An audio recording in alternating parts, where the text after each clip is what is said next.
இன்றைக்கி நம்ம எடுத்திருக்கிறது என்ன தலைப்பு அப்படின்னு சொன்னால் பிள்ளை பருவம். அந்த குழந்தையாக இருப்பது எல்லோருக்கும் பிடித்த ஒரு அற்புதமான செயல். முத்தமிழறிஞர் டாக்டர் கலைஞர் ஒரு பத்திரிகையாளர்கள் போய் அவர்கிட்ட கேட்டாங்க, உங்களுக்கு 4 பேரை கையில் கொடுக்குறோம், அவங்க 4 பேரும் மிகப்பெரிய ஆபத்தில் சிக்கியிருக்காங்க, ஒரு இடத்துல விழுந்து சாக போகிற நிலைமையில் இருக்காங்க. அந்த 4 பேர் யாருன்னா, வயதான பெண், ஒரு அழகிய இளம்பெண், ஒரு கட்சி தொண்டர், ஒரு குழந்தை. இந்த 4 பேரும் ஆபத்தில் சிக்கியிருக்காங்க. யாரை நீங்கள் காப்பாற்றுவீங்க அப்படின்னு கேட்குறாங்க.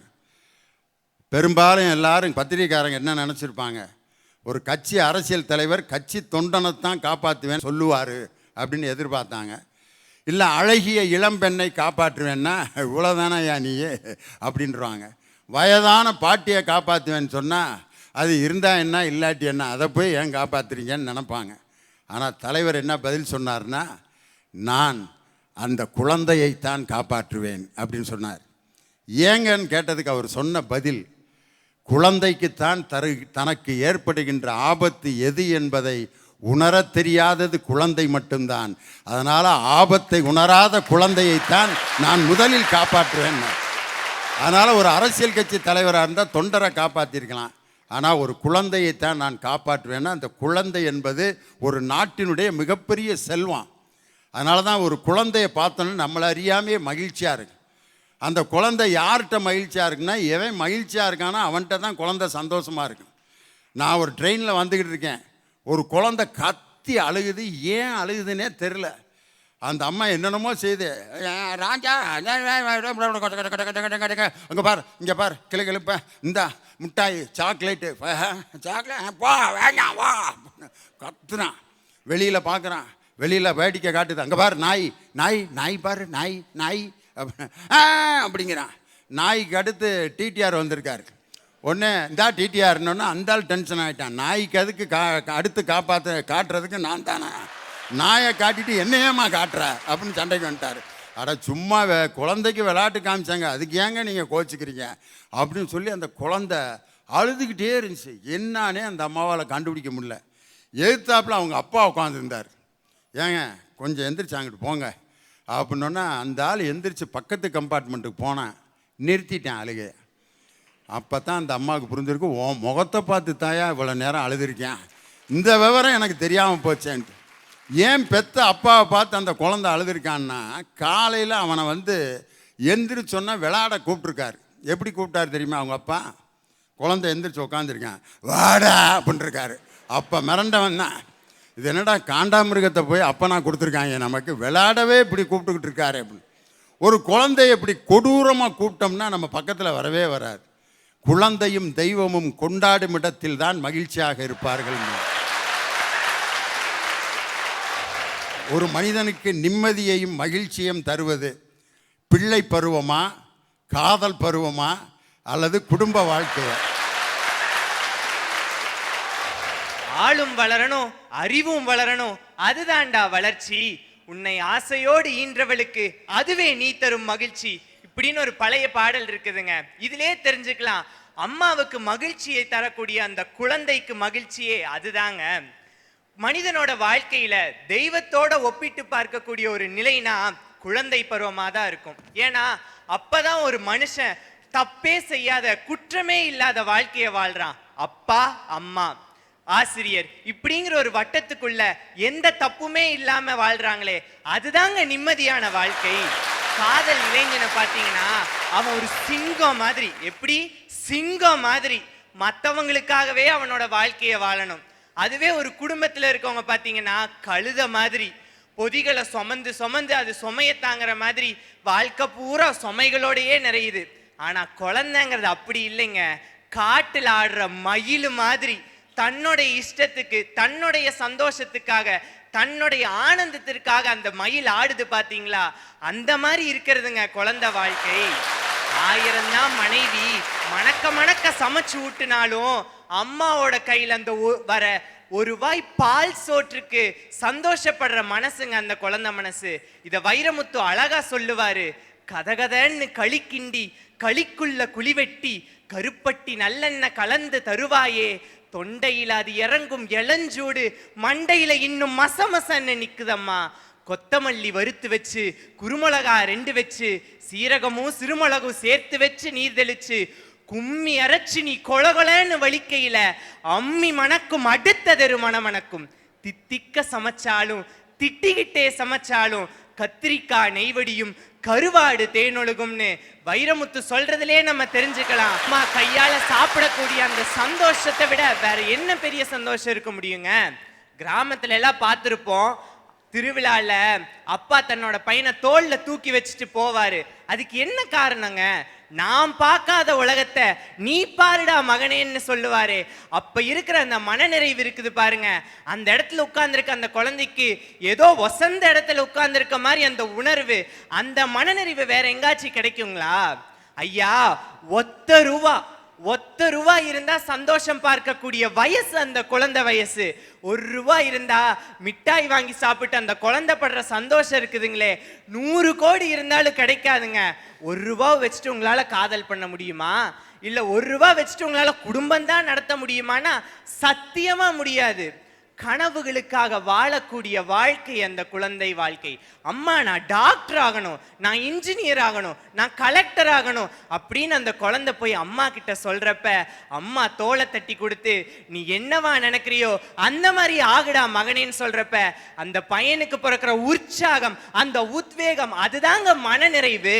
அந்த மகிழ்ச்சி இருந்தாலே அந்த பையன் வாழ்க்கையில எத்தனையோ உயரங்களை சாதிக்க முடியும். இந்த மாதிரி பல கனவுகளோட தான் நாமளும் இருக்கோம். கனவுகளுக்காக வாழ்க்கையை வாழக்கூடிய வயசு குழந்தை வயசு. வாழ்க்கைக்காக கனவுகளை தொலைச்சிட்ட வயசுங்க உங்க காதல் வயசும் இந்த குடும்ப வாழ்க்கையும். காதல்ல இருக்கப்ப நம்ம இளைஞர்கள்லாம் சொல்லுவாங்க, புல்லடிச்சும் போதை இல்லை, புல்லட் பீர் அடிச்சும் கிக்கு இல்லை, கல்லு குடிச்சும் தூக்கம் இல்லை, கண்ணை மூடுனா கனவுல நீதான, வேற யாராச்சும் வந்தா அன்னைக்கே பிரேக்கப், மொத்த நிம்மதியுமே அன்னைக்கே பேக்கப்புங்க. குடும்பத்துல இருக்கிற நிம்மதி சொல்லவா வேணும்? இப்ப நம்ம பல கனவுகள் காண்டிருப்போம். ஆனா நம்மளுக்கெல்லாம் இப்ப இருக்க ஒரே கனவு என்னங்க? திரும்பியும் நம்ம குழந்தையாயிர மாட்டோமா அப்படிங்கிறது தானே. காலையில எந்திரிக்கிறோம், ஒரு பையன் எந்திரிக்கிறான், கல்லூரி படிக்கிற பையனே வச்சுக்குவோம். எந்திரிக்கிறப்ப காலைல மெசேஜ் வரும், உன்னால் தான் என் பொழுது விடுகிறது, இல்லைன்னா பொழுதே விடியாது போல அவங்களுக்கெல்லாம்.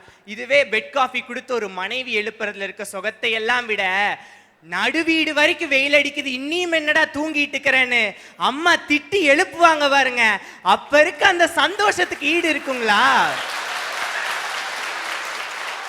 மகிழ்ச்சியும் நிம்மதியும் எங்க 3 கட்டத்துல எங்க இருக்குன்னு சொல்லிட்டு கேட்டாங்க. நான் சொல்றேன், காதல்ல மட்டும்தான் இருக்கு. அந்த காதல்ல மட்டும்தான் இருக்குது.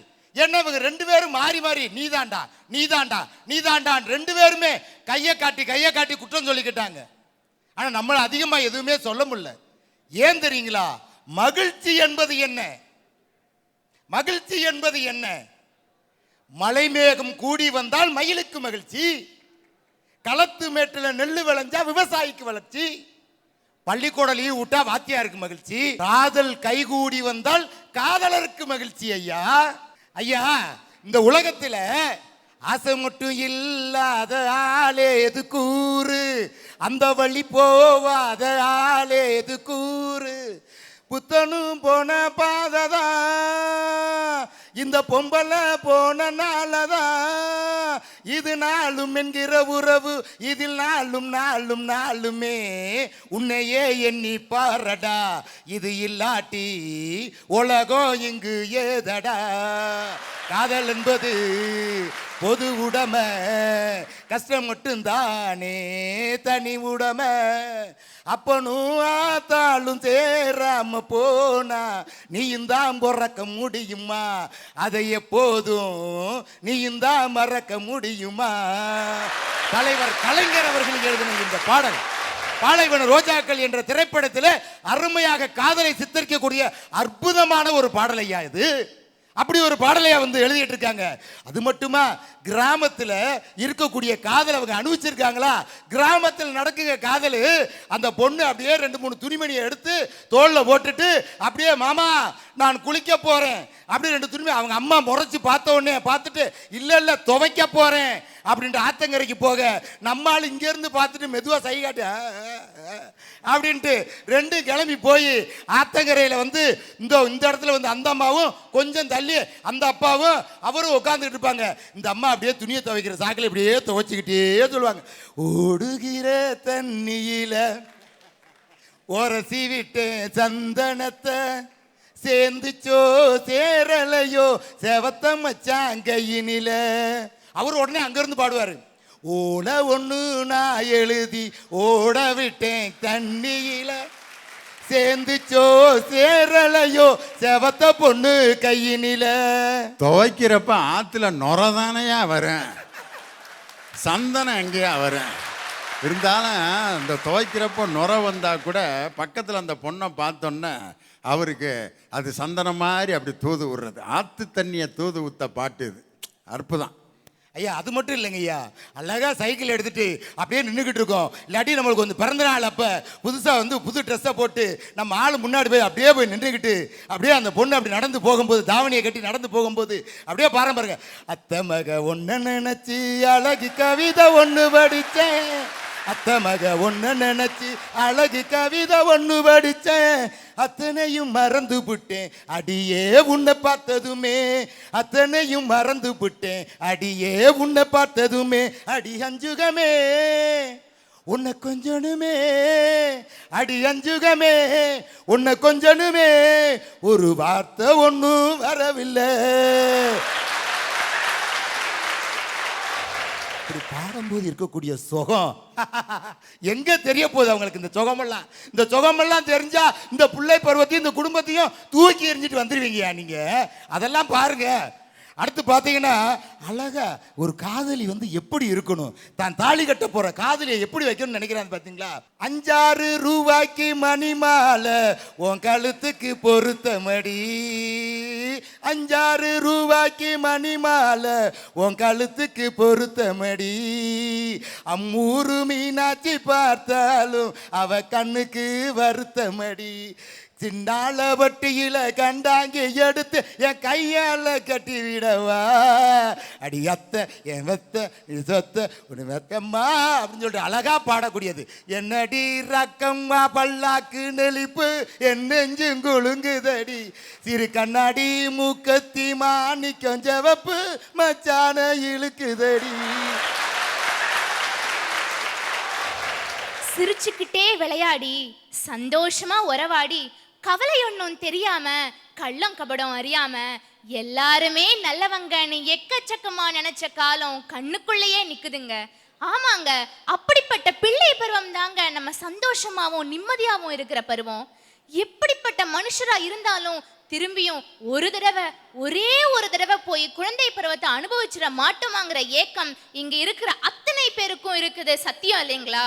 இதுலயே தெரியலைங்களா நிம்மதியும் சந்தோஷமும் எந்த பருவத்துல இருக்குது அப்படின்ட்டு? சின்ன வயசுல அம்மா கையால சாப்பிடுற சுகம், அம்மா ஊட்டி விடுற சுகம் இன்னைக்கு 5 ஸ்டார் ஹோட்டல்ல போய் வகை வகையா ஆர்டர் பண்ணி சாப்பிட்டாலும் நமக்கு கிடைக்க மாட்டேங்குதே.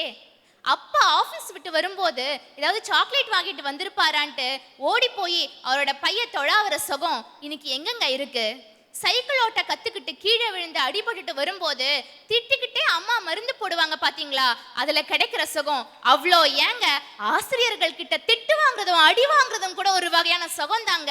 இப்போ நினைச்சாலும் உங்களுக்கு ஏக்கமா இருக்கு இல்லைங்களா? திரும்பியும் நம்ம அடி வாங்க மாட்டோமா, திட்டு வாங்க மாட்டோமா அப்படிங்கிற அந்த ஏக்கம், அது கூட சுகங்க.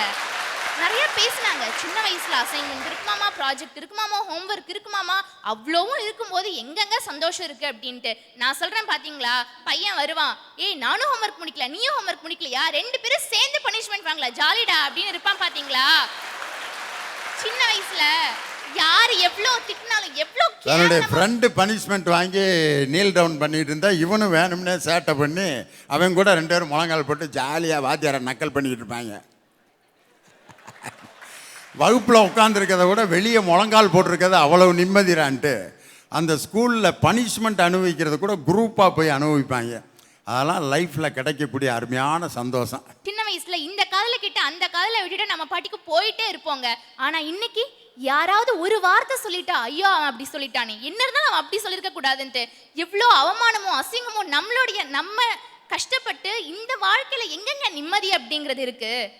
சின்ன வயசுல அம்மா நம்ம பின்னாடியே வந்து சாப்பிடுப்பான்னு ஊட்டி விட்டுட்டு இருப்பாங்க. அட போமா எனக்கு வேண்டாம் அப்படின்னு சொல்லிட்டு ஓடி போவோம். ஆனா அப்போ தெரியாதுங்க, பெரியவங்க ஆனதுக்கு அப்புறம் நீ சாப்பிட்டியான்னு கேட்க கூட ஒருத்தங்க கூட இல்லைன்னு நினைக்கும் போதுதான் எவ்வளோ அந்த சின்ன வயசுல எவ்வளோ சுகமா இருந்துச்சுன்னு தெரியுங்க. ஆசிரியர்கள் திட்டும் போதும் பெற்றோர்கள் திட்டும் போதும் அதுல கூட ஒரு அக்கறை இருந்துச்சுங்க.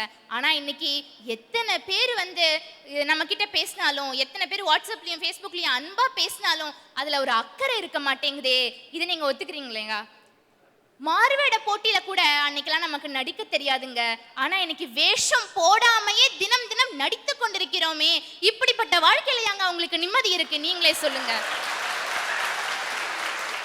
ஐயா. எங்க ஊர்ல ஒரு அழகான பாட்டு வரும், தாலாட்டு பாடல். அதாவது பெரியவங்களாய் நம்ம எவ்வளோ கஷ்டப்படுறோம் அப்படின்ட்டு. கன்னி மனம் மாறும் கண்ணன் முகம் தேடும், ஏக்கம் வரும்போது தூக்கம் என்பதேது, தான் நினைத்த காதலனை சேர வரும்போது தந்தை அதை மறுத்துவிட்டால் கண்ணுறக்கம் ஏது, மாலையிட்ட தலைவன் வந்து சேலை தொடும் போதும் மங்கையரின் தேன் நிலவில் கண்ணுறக்கம் ஏது, 2 திங்களிலும் பிள்ளை பெறும் போதும் அன்னை என்று வந்த பின்னும் கண்ணுறக்கம் போகும், கை நடுங்கி கண்மறைந்து காலம் வந்து சேரும், காணாத தூக்கம் எல்லாம் தானாக சேரும்னு அற்புதமா ஒரு தாலாட்டு பாடல் வருங்க. ஆமாங்க, சின்ன வயசுல இருக்கிற நிம்மதி அப்புறம் எப்ப தெரியுமா நமக்கு கிடைக்குது? நம்ம இறந்ததுக்கு அப்புறம் தாங்க கிடைக்குது. அப்படிப்பட்ட ஒரு நிகழ்ச்சியில தாங்க சின்ன வயசுல தாங்க சுகம் இருக்கு. அதாவது சின்ன குழந்தைங்களுக்கு ஆசை இருக்குங்க, பேராசை இருக்காது, நேசம் இருக்கும், வேஷம் இருக்காது, பாசம் இருக்கும், துரோகம் இருக்காது. அத்தனையும் விட எதிர்த்து வீட்டுக்காரனோட விளையாடணும்னு தோணுமே தவிர எதிர்த்து வீட்டுக்காரன் நாசமா போகணுங்கிற எண்ணம் சத்தியமா வராதுங்க. ஆரம்பத்தில் பிறக்கின்ற பிறப்பு அது நம் கையில் இல்லைங்க. இறுதியில் வருகின்ற இறப்பு அதுவும் நம் கையில் இல்லைங்க. இடையில் நடப்பு மட்டுமே நம்பசம். அந்த நடப்பு எங்க சந்தோஷமா இருக்கு தெரியுமா? குடும்ப வாழ்க்கையில தாங்க. குடும்ப வாழ்க்கை தான் உண்மையிலேயே வாழ்க்கையில சந்தோஷமா இருக்குங்கிறதுக்கு பல உதாரணங்கள் நான் சொல்ல ஆசைப்படுறேன். அதுல கொஞ்சம் கொஞ்சமா வரேன் பாருங்க. இப்ப அறியாத வயசுல புரியாம வர்றது தான் குழந்தைங்களோட மகிழ்ச்சி. அறியாத வயசில் புரியாமல் வருவது தான் குழந்தைகளோட மகிழ்ச்சி. மகிழ்ச்சினா என்னன்னே தெரியாது, சொல்லவும் தெரியாது, புரியவும் புரியாது, ஆனால் மகிழ்ச்சியா இருந்தாங்களாமா. புரியாத வயசுல அறியாம வருது பார்த்தீங்களா, அதுதான் காதல். இந்த காதல் ரத்த ஓட்டத்தினுடைய ப்ரெஷர்னால வர்றது. ப்ரெஷர் குறைஞ்சி போச்சுன்னா புஷ்னு போயிடும், அதுதான் காதல். ஆனா அறிந்தும் புரிந்தும் தெளிந்தும் தெரிந்தும் மனுஷன் எப்ப நிம்மதியா வரான் பார்த்தீங்களா, அது உண்மையிலேயே குடும்ப வாழ்க்கையில தாங்க. அந்த குடும்ப வாழ்க்கையை பற்றி நான் பேசிட்டு இருக்கேன். குழந்தைங்க நல்லா பேசினாங்க. குழந்தை பற்றி நான் ரொம்ப மகிழ்ச்சியாக இருந்தேன், அங்கே சந்தோஷமாக இருந்தேன், அதை பண்ணேன் இதை பண்ணேன், நல்லா வடை சுட்டாங்க. நான் சொல்கிறேன், அந்த சந்தோஷத்தெல்லாம் அந்த குழந்தைகளுக்கு கொடுக்கறது யாரு அப்படின்னு கேட்டால், அவங்க பின்னாடி நின்றுட்டு இருக்கிற குடும்ப உறவிலிருந்து வரக்கூடிய தாய் தந்தை தான் அந்த சந்தோஷத்தை கொடுத்துக்கிட்டு இருக்காங்க. எல்லா அப்பாக்களும் ராஜாக்களாக பிறப்பதில்லை, ஆனால் எல்லா பிள்ளைகளுமே இளவரசர்களாகவும் இளவரசிகளாகவும் வளர்க்கப்படுகிறார்கள். ஒரு குழந்தை இளவரசனா இருக்கிறத இளவரசியா இருக்கிறத பார்க்குற அப்பா அம்மாவுக்கு சந்தோஷம் இருக்காதுன்னு நினைக்கிறீங்களா? அதுதாங்க உண்மையான சந்தோஷம். அந்த சந்தோஷம் தாங்க குடும்பத்திலேருந்து வருது. சந்தோஷமா இருந்தேன்னு இருக்கீங்க. இதுல பெண்ணை பத்தி நான் சொல்லணும்னு ஆசைப்படுறேன். ஒரு பெண் பிறக்கின்ற பொழுது சாதாரண விஷயம், அதே பெண் பூப்படையும் போது அதுவும் ஒரு சாதாரண விஷயம். ஒரு பெண் எப்போது முழுமை அடைகிறார் தெரியுமா? தாய்மை என்கின்ற விஷயத்தை அடையும் பொழுதுதான் பெண் பிறப்பிற்கே பெருமை சேர்க்கிறாள். அந்த தாய்மை எங்கிருந்து தெரியுமா வருது? கணவனும் மனைவியும் இல்லறத்தில் இணைந்து குடும்பத்தில் நுழைந்து மகிழ்ச்சியாக இருக்கின்ற பொழுது வருவதுதான். ஒரு பெண் கர்ப்பம் தரிக்கிறான்னு வச்சுப்போம். அந்த கர்ப்பம் தரிச்ச விஷயத்தை நானலோடு அந்த புருஷன்ட்ட சொல்ல ஆசைப்படுவா. முதல்ல புருஷன் வீட்டை விட்டு வெளியில போயிட்டு வந்தவனே, அத்தான் அத்தான் அப்படியா, ஆமா அப்படிம்பாங்க. அந்த ஒரு ஞானல் அப்படியே பாசமா மாறி ரெண்டு பேரும் கண்ணிலையும் கண்ணீரா ஒழுகி கட்டி தழுவி அந்த சந்தோஷமான கர்ப்பமடைந்த விஷயத்தை சந்தோஷப்படுவாங்களே, இது சந்தோஷம் இல்லைங்கிறீங்களா? இது மகிழ்ச்சி இல்லைங்கிறீங்களா? நான் ஓப்பனா ஒரு சேலஞ்ச் வைக்கிறேன்ப்பா. அப்பா காதலர்களே நல்லா பாருங்க, ஓப்பனா சேலஞ்ச் வைக்கிறேன். எந்த காதலியாவது எந்த காதலனாவது காதலிக்கிற பருவத்தில் கர்ப்பம் ஆயிட்டீங்கன்னா சந்தோஷமான கர்ப்பம் ஆயிட்டேன் அப்படின்னு சொல்ல முடியுமா? சந்தோஷமான கர்ப்பம் ஆயிட்டேன்னு சொல்லுவீங்களா? சந்தோஷம் இருக்காதுல, உண்மை இருக்கா? மறைக்கப்படுகிறது, உண்மை மறைக்கப்படுகிறது, உண்மை மறைக்கப்படுகிறது. காதல் வந்துருச்சுனாலே பொய் வந்துருங்க. காதல் வந்துருச்சுனாலே ஏமாத்துறதுக்கான விஷயம் தெரிஞ்சிருங்க. காதல் எனக்கும் பிடிக்கும், ஒரு அருமையான வார்த்தை, புனிதமான வார்த்தை தான். நான் ஏற்கனவே சொன்னேன்ல, நான் பேசுகின்ற அந்த காதல் 18ஆம் நூற்றாண்டு 18ஆம் நூற்றாண்டு முடிஞ்சு போச்சுங்க. நான் காவிய காதலை பார்த்துருக்கிறேன், ஓவிய காதலை பார்த்துருக்கிறேன், சரித்திர காதலை படிச்சிருக்கிறேன், கல்லறை காதலை கண்டிருக்கிறேன். நான் பேசிட்டு இருக்கிற காதல் இப்ப நடக்கிற காதல் எப்படி தெரியுமா? கண்டதும் காதல், கடலோரத்தில் காதல், கல்லூரியில் காதல், கடலை போட ஒரு காதல், காசுக்காக ஒரு காதல், வாடகைக்கு ஒரு காதல், கள்ள காதல், வேலைக்கு போனா ஒரு காதல், விஷயத்துக்காக ஒரு காதல், சந்தோஷத்துக்காக ஒரு காதல், ஆனா காதல் ஊனா காதல், வாழ்க்கையை வீணாக்கிய காதல். இந்த காதலாம் சொல்லிட்டு இருக்கேன். இந்த காலத்தில் இருக்கக்கூடிய காதல் அப்படி இருக்கான்னா அதுல உண்மை இல்லை. இதுல எங்க சந்தோஷம் இருக்குங்கிறீங்க? குடும்பத்துக்கு வரேன். என்ன பொறுத்த வரைக்கும் காதல்ங்கிறது என்ன தெரியுமா? சுயநலமானது, மனித நேயமற்றது. குடும்ப வாழ்க்கை என்ன தெரியுங்களா? சுயநலமற்றது, மனித நேயம் வளர்ப்பது. மனித நேயத்தையும் சுயநலத்தையும் கத்துக் கொடுக்க, சுயநலம் இல்லாததையும் கத்துக் கொடுக்கறதே அந்த குடும்ப வாழ்க்கை தாங்க.